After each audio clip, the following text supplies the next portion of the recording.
Stop. Before you buy a house, think. If owning a home means freedom, why are you locked into 30 years of payments? Why does the bank earn more from your house than you do? What if the dream home is actually the smartest illusion ever sold to you? Welcome to the great housing illusion. They told you owning a home is freedom. They told you renting is wasting money. They told you real adults buy property. They told you if you don't buy now, you'll regret it forever. But what if the dream home isn't a dream at all? What if it's the most successful financial illusion ever created? For generations, people have believed that owning a house is the ultimate sign of success. It represents stability, respect, security, a future. It's something parents proudly say about their children. He bought his own house. It sounds powerful, responsible, mature. But let's slow down. When you buy a house, do you really own it? Or do you enter into a contract that controls the next 30 years of your life? Most people don't buy houses. They buy debt. A 30-year mortgage sounds normal because it's common. But think about it. 30 years. That's not a small commitment. That's most of your adult life. That's your energy, your income, your career decisions, your stress levels, all tied to one structure made of bricks and cement. The system has normalized this so deeply that questioning it feels wrong. Let's look at the math nobody talks about. You buy a house for $300,000. You put down 10%. You take a mortgage for the rest. Over 30 years, including interest, you might pay $550,000 or even more. That means the house didn't cost $300,000. It cost your time. It cost your freedom. It cost your flexibility. And sometimes, it costs your peace. Banks don't sell homes. They sell long-term obligations. When you sign that mortgage agreement, you're not just buying property. You're promising decades of monthly payments. And the bank doesn't care if your job becomes unstable.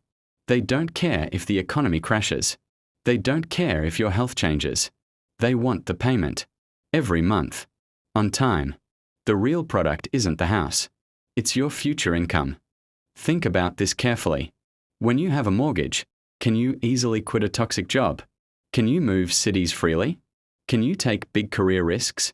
Most people can't, because they have something waiting at the end of every month, a payment that cannot be ignored.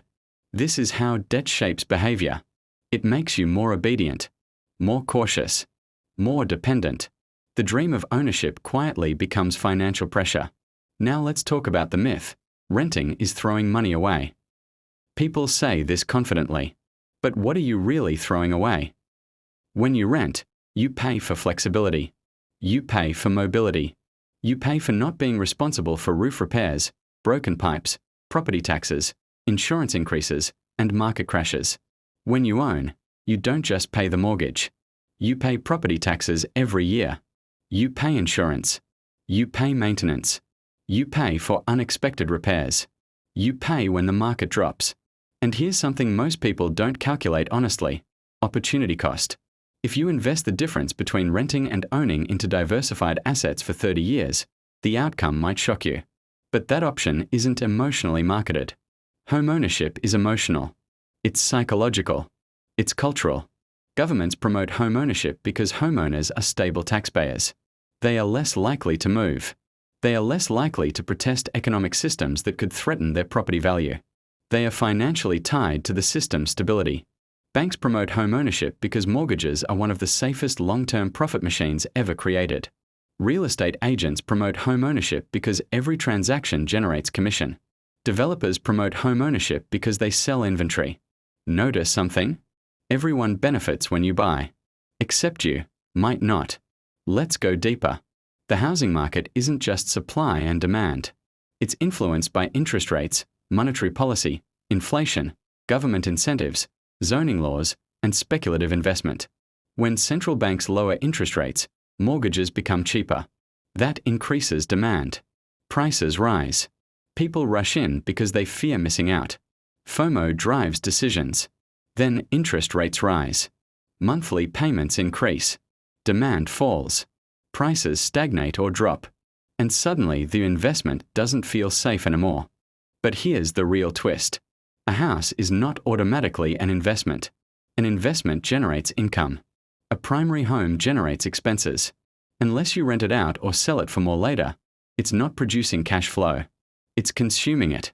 Yet culturally, we treat home ownership as guaranteed wealth creation. Why? Because historically, housing prices went up over long periods. But history doesn't promise the future.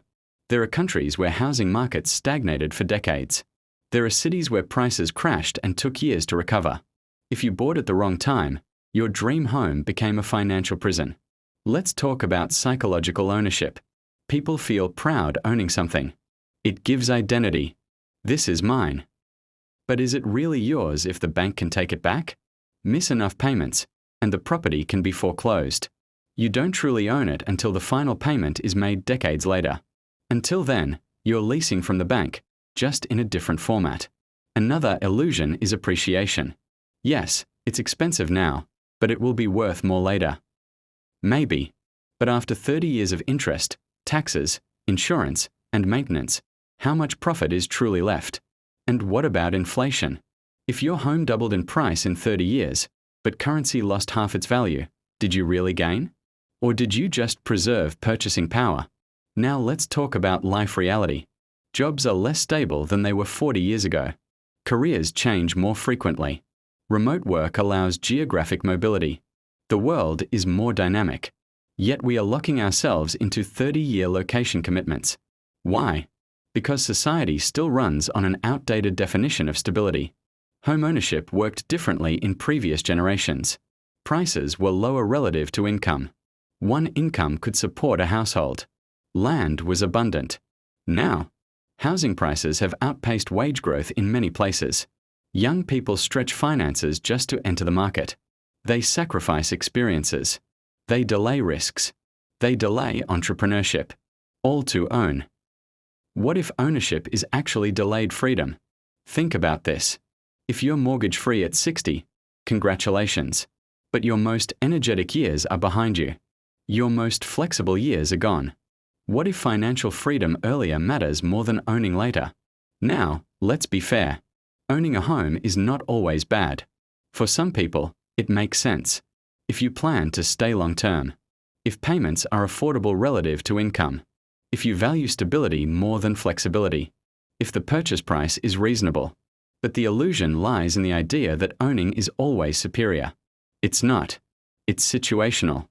And the problem begins when society presents it as mandatory. Let's examine the phrase, paying someone else's mortgage. People say this about renting. But when you pay interest to a bank for 30 years, whose wealth are you building? You are building the bank's balance sheet. You are guaranteeing their return. Renting builds a landlord's equity. Mortgages build a bank's profit. The real question isn't who are you paying? It's what are you gaining? Security. Maybe. Stress. Often. Equity. Eventually. Time freedom. Not immediately. And here's another hidden layer. When housing becomes expensive, people borrow more. When people borrow more, banks expand credit. When credit expands, asset prices inflate further. This creates cycles. Booms. Bubbles. Crashes. History has shown this repeatedly. Housing markets feel safe until they aren't. And when they fall hard. Now imagine something else. Imagine you didn't automatically chase ownership. Imagine you evaluated your life stage honestly. Are you building a business? Exploring career options? Planning to move countries? If yes, flexibility may be more valuable than equity. But marketing doesn't celebrate flexibility. It celebrates keys. Closing day photos. Smiling families. No one posts about the 30-year interest payment schedule. No one celebrates paying property taxes. No one celebrates roof replacement costs. Yet those are part of the ownership reality. The great housing illusion is not that homes are bad. It's that homes are presented as guaranteed wealth, guaranteed security, guaranteed success. They are none of those automatically. They are tools.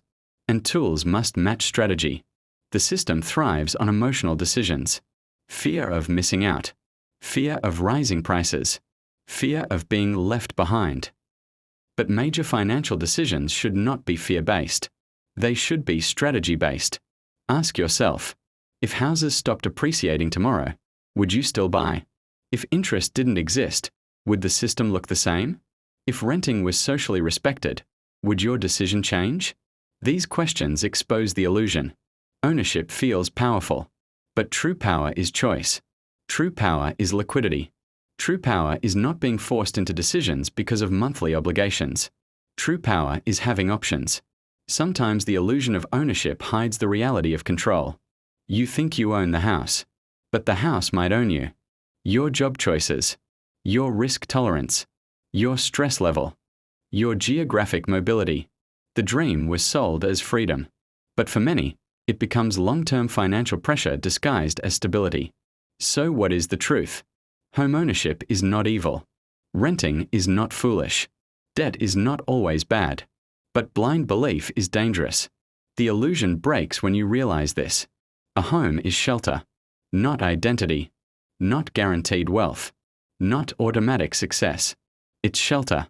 If you buy wisely, within your means, aligned with your life plan, it can be powerful. If you buy emotionally, under pressure, overstretched, it can become a burden. The real dream should not be owning property.